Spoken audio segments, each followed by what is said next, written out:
જેમ રામેશ્વર જાવી તો અહીંયા રામે શિવની સ્થાપના કરી છે, એટલે અહીંયા તમે લિંગ જુઓ અને લિંગ ઉપર નાગ હોય અને વાંહે પાર્વતી સિંહની સવારીએ મૂર્તિમાં હોય, મોર હનુમાનના ગણપતિ હોય.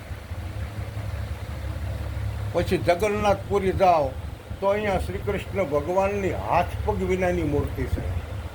ઇતિહાસ બહુ લાંબો છે એનો, એ કહું તો એની 1 કલાક થાય. બરાબર કે ભલકા તીરથ છે, અહીંયા શ્રી કૃષ્ણ ભગવાનને બાણ વાગ્યો ને અગ્નિ સંસ્કાર કરતા હિલોળો આવ્યો અને સબને ઉપાડી ગયો સમુદ્ર, હાથ પગ જ હલગ્યા હતા અને એ સબને ઠેઠ બંગાળની ખાંડીમાં કાઢ્યું. અને એ ઓરિસ્સાની અંદર જે આપણી બીજું ધામ છે જગન્નાથપુરીનું 4 ધામમાં, અહીંયા શ્રી કૃષ્ણ ભગવાનની મૂર્તિ છે, એને હાથ કે પગ નથી મારા વાલા. પછી આપણું ત્રીજું ધામ હરિદ્વાર છે કે જે કાશી વિશ્વનાથ મહાદેવના ઘણા બધા દર્શન કરવા જાય તો અહીંયા લિંગ છે ને નાગ છે ને આવી રીતે મૂર્તિઓ છે. ચોથું ધામ આપણું દ્વારકાની અંદર જાઓ તો કાળજો ઠાકર મૂર્તિમાં બિરાજે છે. આ તો થયું ને બધું, પણ આપણે સત્સંગ ધામમાં જવું છે તો અહીંયા આપણે કિયા દેવની મૂર્તિના દર્શન કરવા છે. ઓલી બધી તો પથ્થરની મૂર્તિ છે, પણ સત્સંગ ધામની અંદર આપણે તીરથ કરવા જાવીએ ને તો પરગટ મૂર્તિ છે. અને મીરાબાઈએ લખ્યું છે કે નાથ તુમ જાનત હો સબ ઘટકી, અને આ મીરા ભક્તિ કરે પરગટ કી. આપણે ભક્તિ પરગટની કરવાની છે, અપરગટની ભક્તિ તમે કેવી રીતે કરી શકો? પણ જેને ભક્તિ કરવી હોય એને જ્યાં સુધી સુરતા અને શબ્દનું મિલન નથી થયું ત્યાં સુધી ભક્તિની કોઈને ખબર જ ન પડે. ભક્તિ ક્યારે આપણને વરે અને ભક્તિનું પ્રદાન ક્યારે આપણને મળે કે જ્યારે આપણી સુરતા અને સત શબ્દ આ બેનું મિલન થાય ત્યારે આપણને ભક્તિની ખબર પડે કે આનું નામ ભક્તિ કહેવાય.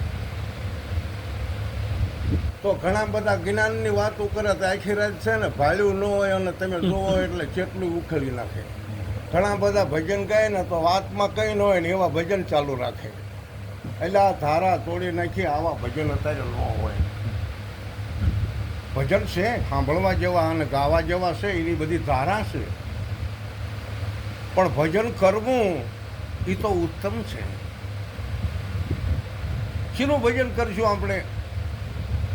બરાબર, રામ રામ રામ રામ આપણે કરવું એ તો વિવેક છે, સારું કે આપણે બોલાય. એ તો કેસેટ બનાવી હોય 24 કલાક બોલ્યા કરે. જય શ્રી કૃષ્ણ કેસેટ બનાવી હોય તો બોલાય. પણ આપણે તો કોનું ભજન કરવાનું છે કે ભજન કર નિત્ય નિજ નામ કો સમય વહી જાય તને શરમ ના આવે? શરમ નથી આવતી? નિજ નામનું ભજન કરી લે ને તો નિજ નામ ક્યાં હોય કે પરગટ. પરગટ કોણ કે આપણા ગુરુ મહારાજ. અને એમાં સંશય નથી લાવવાનો, એ ક્યાં વ્યક્તિ હતા? આ તો અવ્યક્ત પુરુષ નટુ મહારાજના શરીરમાં બોલી રહ્યો છે. આ તો સમજણ હોવી જોઈએ ને. આમાં બોલે છે ને એ તો શરીરની માધ્યમતાએ બોલે છે. શરીર તો જડ બન્યું છે અને આ જડને નટુ મહારાજ કોક કહે છે, પણ આની અંદર બોલે છે એનું નામ શું છે? બહુ સમજણ જો, પણ નથી આ સમજણનું ઘર. આ તો જેને સમજણનું ઘર હોય ને એના માટે મજા છે. હા, લગ્ન હોય ને કોકના, આ તો સુરતા સંબંધના આપણે લગ્ન કરવાના છે, પણ આમ થાય વરકન્યાના લગ્ન હોય ને ત્યારે જાનડિયું ગાણા કાચ્યું હોય.